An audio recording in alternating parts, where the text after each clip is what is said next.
Freedom really is the power to do what we ought to do, the highest and best thing. What's that? Know God, love God, serve God with our whole heart, mind, and strength, and love our neighbor as ourselves.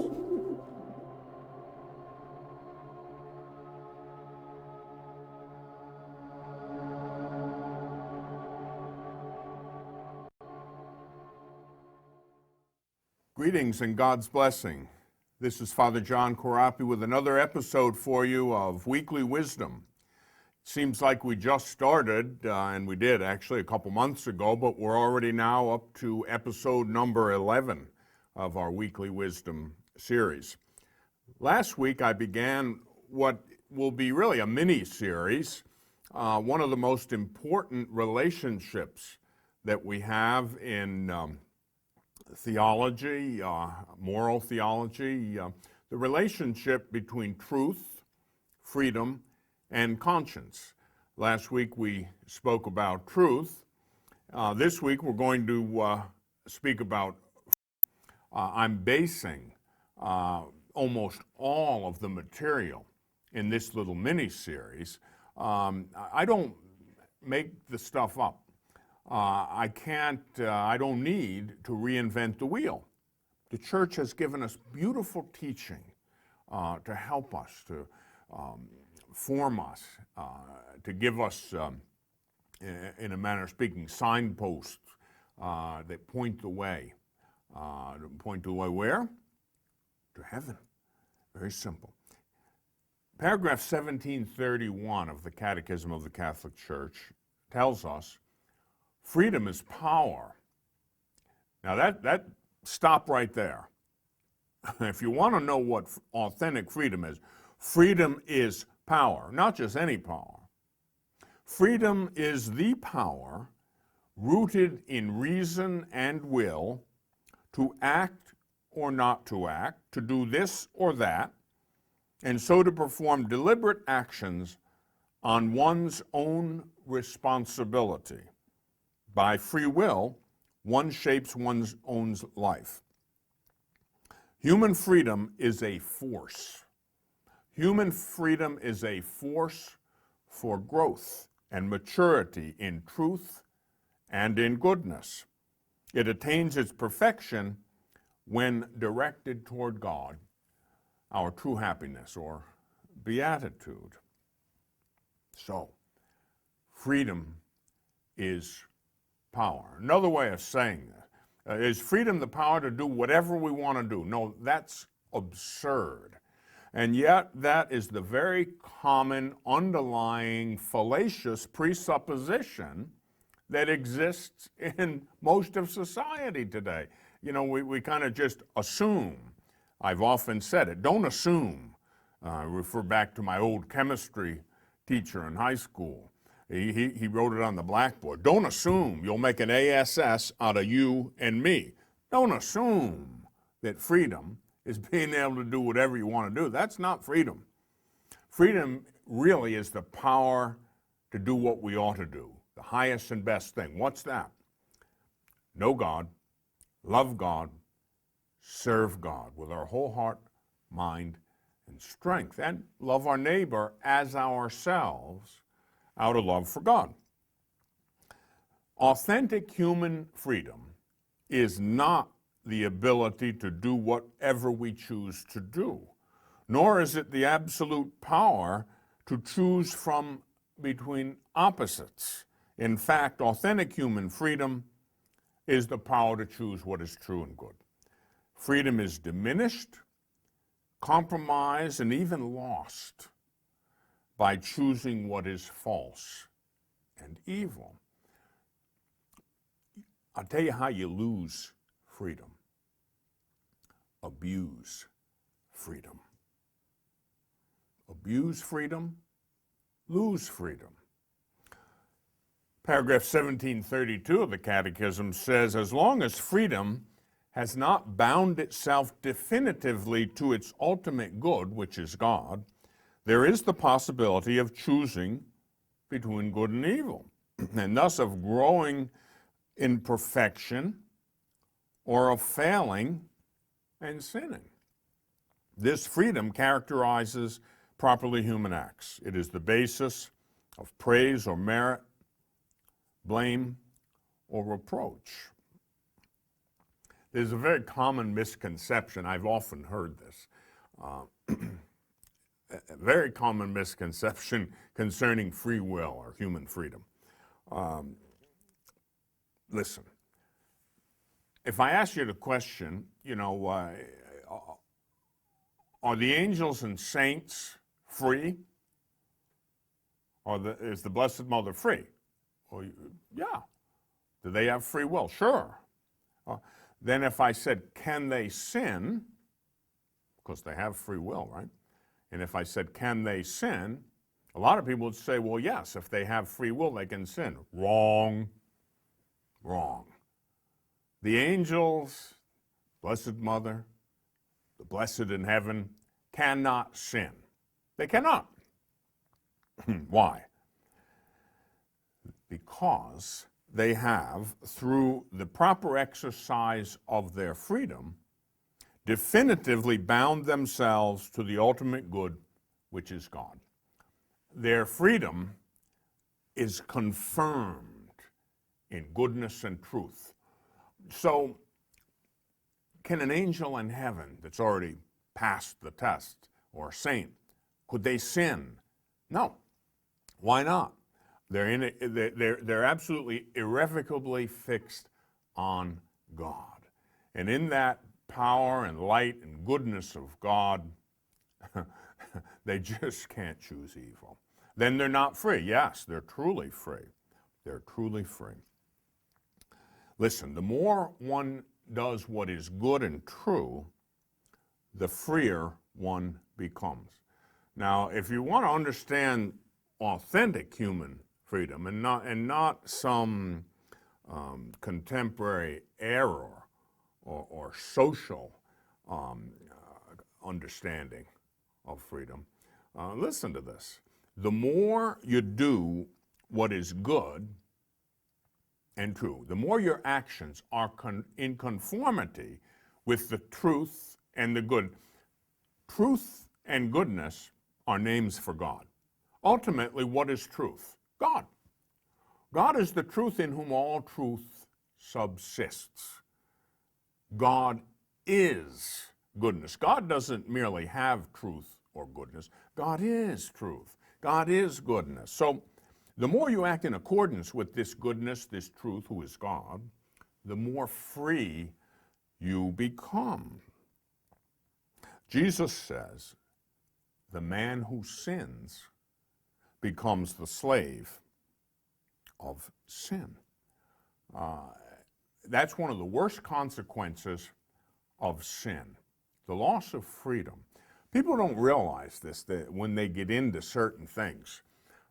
You begin to abuse your freedom, you run the horrible risk of losing your freedom.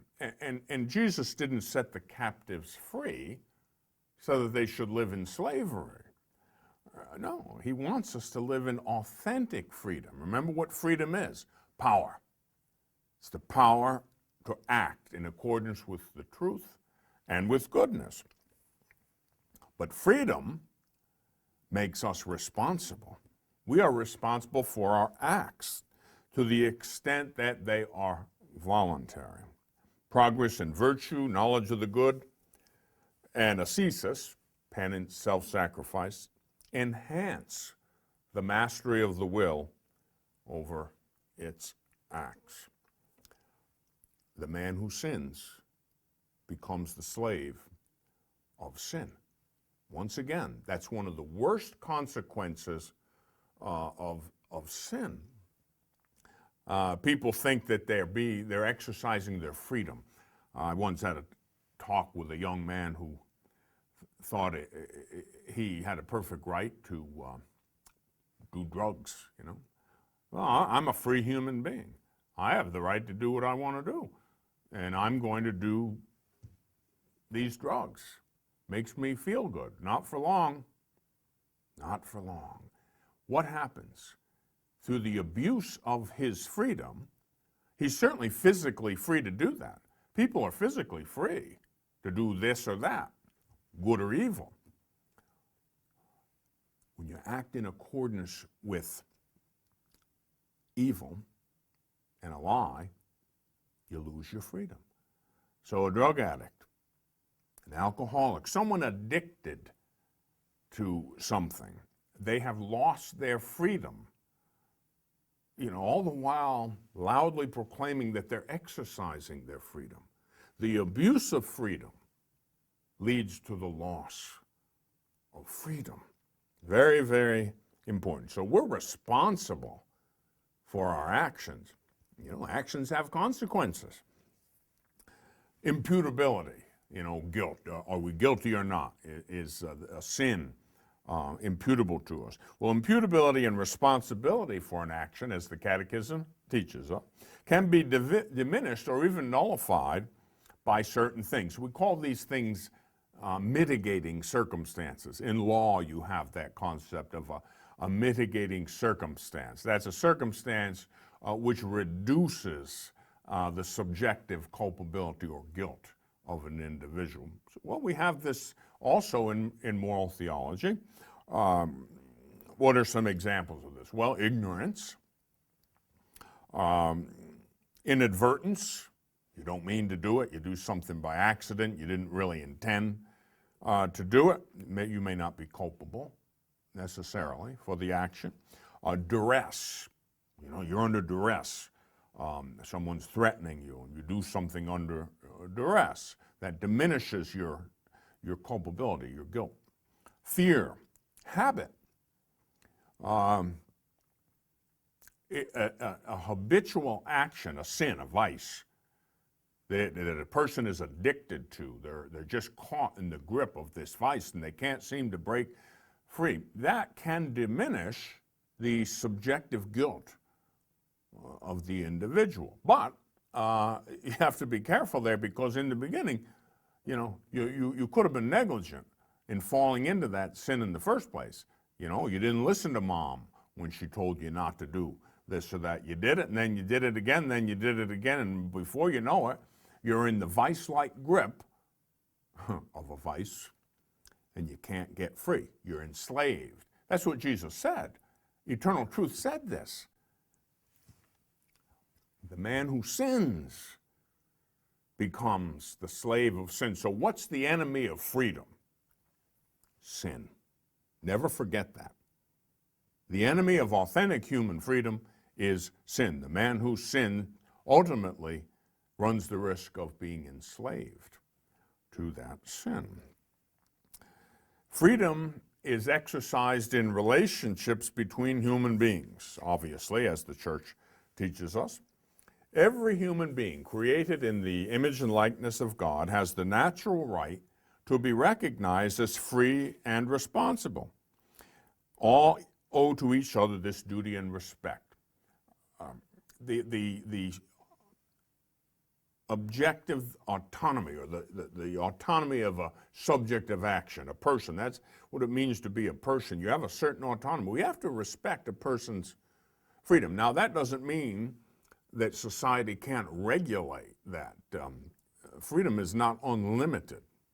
Obviously, if people want to do things that are harmful to other persons, society has a right to prevent that or regulate that, to establish laws and order and so forth. The right to the exercise of freedom, especially in moral and religious matters, is an inalienable requirement of the dignity of the human person. This right must be recognized and protected by civil authority within the limits of the common good and public order. I would defend to the death the right of each and every human being to practice whatever religion they want to.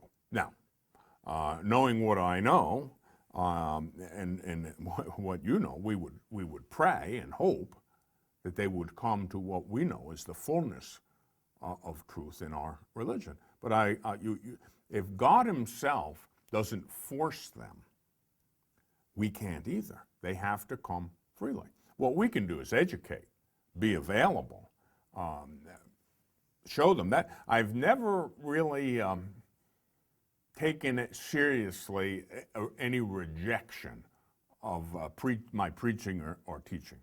Listen, they rejected Jesus to his face. And can you imagine how compelling, how powerful he must have been teaching and preaching? And they walked away from them. To his own he came, his own accepted him not. In so many ways. It's a function of grace. Our business, show up for work.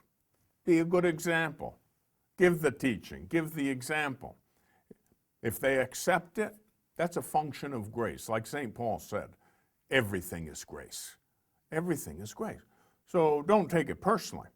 If a family member or friend doesn't accept what you have to say, listen, they didn't. If people didn't accept what Jesus himself personally had to say when he walked in Palestine, who are we to get upset because they don't accept it? Okay. St. Peter tells us a very important thing. Live as free men. Remember, Jesus came to set the captives free. Live as free men, yet without using your freedom as a pretext for evil. 1 Peter 2:16. Live as free men, but do not use your freedom as a cloak for vice, as one translation has, or a pretext for evil. You say, well, I'm free. You know, oh, we've heard this now for decades, and it's nothing new. It's centuries, millennia old. Well, I'm free. I got to be free. I got to be me. I'll do whatever I want to do. You'll be very unhappy ultimately. You'll have no peace in your soul. Live as free men indeed, but don't use your freedom as a pretext for sin. What'll happen then?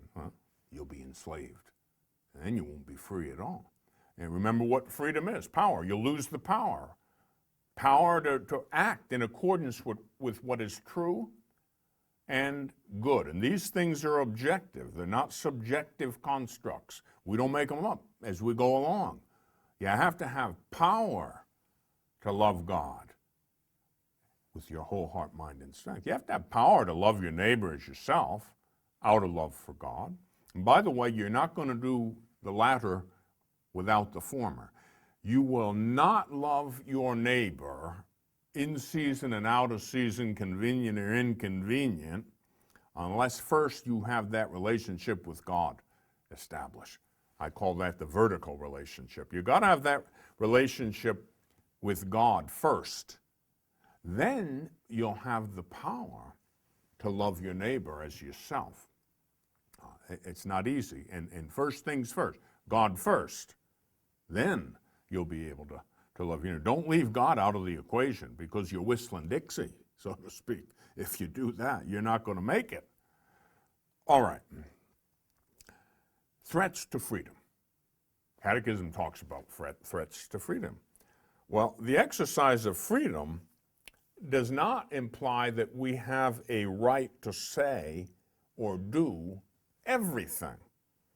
That's paragraph 1740 of the Catechism. Because we're free subjects of action, because we're persons, it doesn't mean we can do anything. Like I said before, that's just chaos. It is false. Listen to this.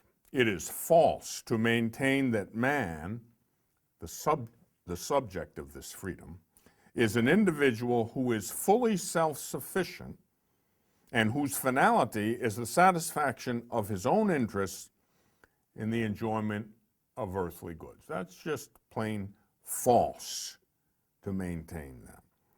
By deviating from the moral law, man violates his own freedom, becomes imprisoned within himself, disrupts neighborly fellowship, and rebels against divine truth.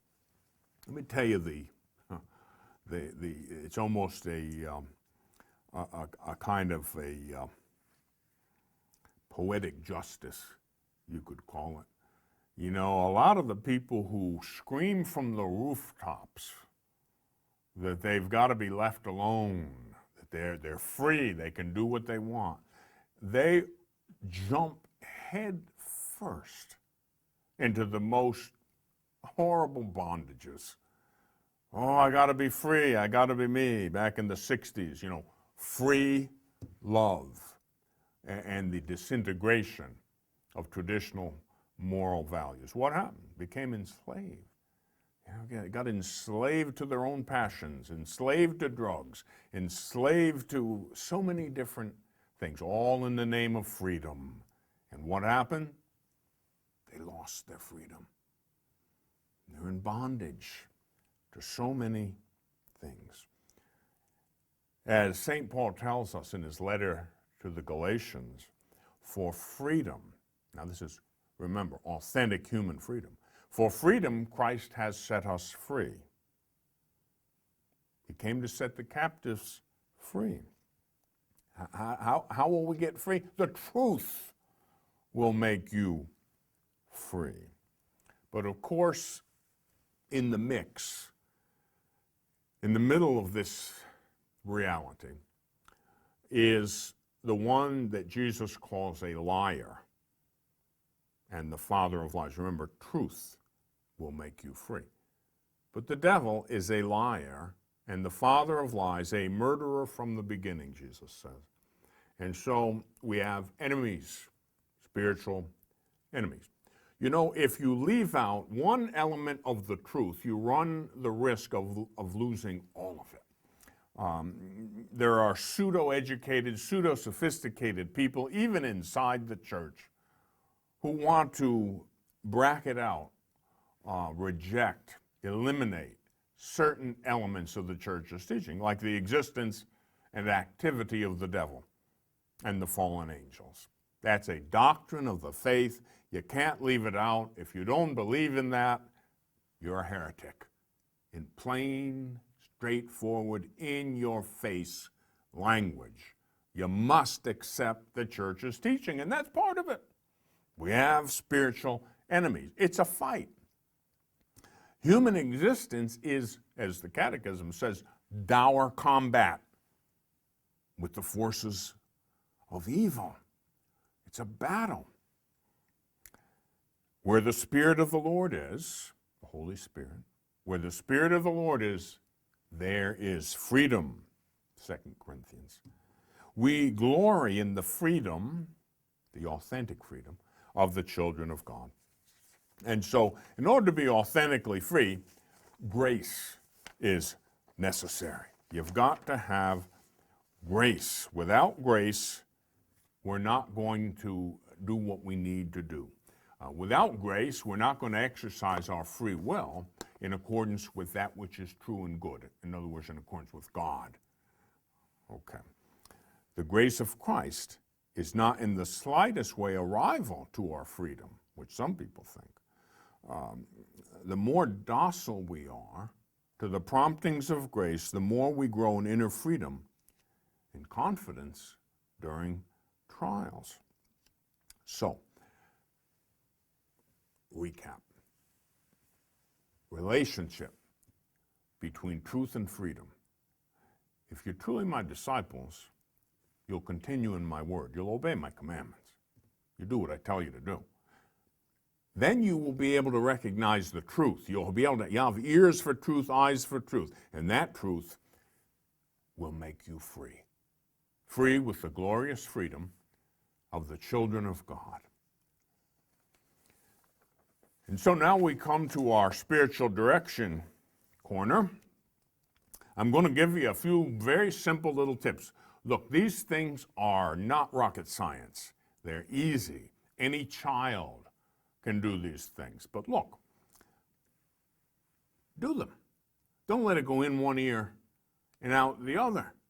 Write it down. Make a resolution at the beginning of a new year. You're going to do some of these things that I'm giving you, these suggestions. They'll help you in your spiritual journey. One, on a daily basis, exercise this freedom we've been talking about in order to make it stronger. Remember, in order to get stronger, things should be exercised. exercise this power to know God. How about learning your faith? You're doing that now, but do that every day. Okay. Ascetical practice. Cultivate some ascetical practice like fasting. Maybe eat less on Fridays. The old discipline of not eating meat on Fridays. You can still do that. I never thought it was much of a penance myself because I don't consider it a greatly penitential act to eat lobster. So, you might want to do something else, maybe just eat 2 meals. Of course, in Lent, we abstain from eating meat, and we should eat less, total of no more than 2 normal meals, but you might want to give up sweets or whatever. Study the truth. Remember, it's the truth that makes you free.